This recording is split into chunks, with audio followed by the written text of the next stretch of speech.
All right, let's talk about Gobbapalooza. Gobbapalooza, fantastic unit. But first, of course, thanks to all my patrons.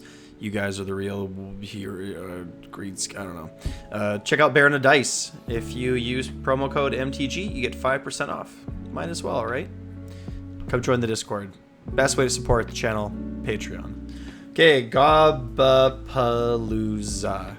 So let's just first, before we get too deep into it, let's just actually take a look at, where'd it go? At the actual war scroll itself, just so we know exactly what we're dealing with here. So Gobbapalooza right now costs 150 points, has the keywords. Oops, I guess that was probably too much. I was scrolling down to the bottom, and that didn't work out. I don't think the Gobbapalooza has the keyword for ward. I don't think it exists. I think that it's on the actual war scroll itself, Gobbapalooza. So for keywords, we have Wizard 1, very key, and Infantry. And we are, of course, Moon Clan, of course. Okay, so we're on a 6-up save. But we are on 3 health, which means we have 15 wounds on a 6-up save. 5-inch move, and 2 control. So every model in the unit has 2 control, which means the whole unit has 10 control. Not bad.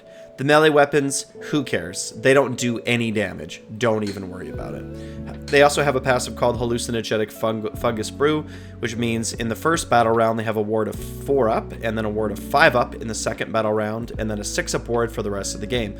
So it's quite interesting to use them as a screen early, right? Because early they have their 15 wounds on a 4-up ward, right? Even with 1 rend, it's like you still have to deal 30 damage to them to kill them off. It's kind of cool. And then also in your hero phase, so this is 5 times per game, once per battle round. On a 3-up, so not guaranteed, you get to pick one of these 3 things. Pick a friendly Gloomspike unit within combat range, add 1 to roll and charge until the start of your next turn. So this includes counter charges. So I think that counter charges is where this thing is actually at its best. You could also just add +1 to charge, +1 to run, right? Whatever you need.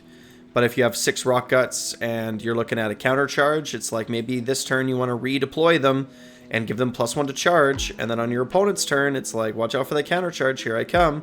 That's the best case I can find for this little thing here. Nasty Poison, it just adds 1 until the start of your next turn. So this is +1 rend for your turn and my turn. However, don't forget, this does not affect companion weapons. So you can't really give it to like Squig Herd or to anything like that synergizes with Squigalanche, for example. So this might be good on like Rock Guts or Dank Holds or Fell Waters or, you know, I don't know, whatever you're going to use it on. But it just doesn't come, it doesn't affect companion weapons. So you just have to keep that in mind. If it did affect companion weapons, it would be fantastic because you would use it on Herd.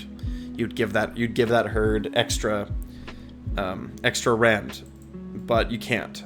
So it's on its face it looks good, but then once you think about how it can actually be used, it's not as strong as you would like, but still good, you know. And don't forget too that you also need a 3-up first. So these know what's are not plan around me. They're more like nice little benefits when you happen to get them. And then Mesmerize, which is you pick an enemy unit within 12 inches, and then like I said, on a 3-up they can't issue or I guess they can't use commands. So that's actually pretty decent. It means, you know, they're not rallying, or they're not going to re-roll their charge. That's a big one, right? They can't redeploy away, all kinds of things. So Mesmerize is actually pretty decent. It's actually pretty decent. Okay, so it's a 1 cast with no drop. Even if there's only 1 model left, it's still a banishment or casting a manifestation without it having to be a hero. So that in itself is high value, right? That all by itself is very high value for 150 points, but in particular.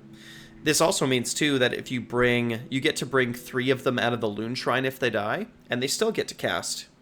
So if you're using it as like a really early screen, like I said, with its 4-up, you know, it's like, well, it's going to maybe cast a spell before it dies, and then when it comes out of the Loon Shrine, it's going to cast more spells.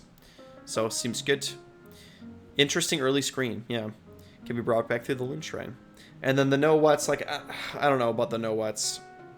It doesn't seem like they're not like I said, they're when I first read Gobbapalooza, I was like, oh, this is really disappointing because again, you need a 3-up, and you can't. The Ren can't affect companions, so its role has been changed very much. So from 3rd edition, but it's still really strong. It's really strong now, but for a different reason. It's really a 1 cast without it being a drop. That's really the key thing about Gobbapalooza. I was gonna put a picture down here. Ah, shucks. Okay, well, let me know what you think. Like, I've been running Gobbapalooza a lot lately because I think it's a really good unit. I just like having those extra casters, and the points feel pretty good to me. So let me know your stories. Have you been using Gobbapalooza?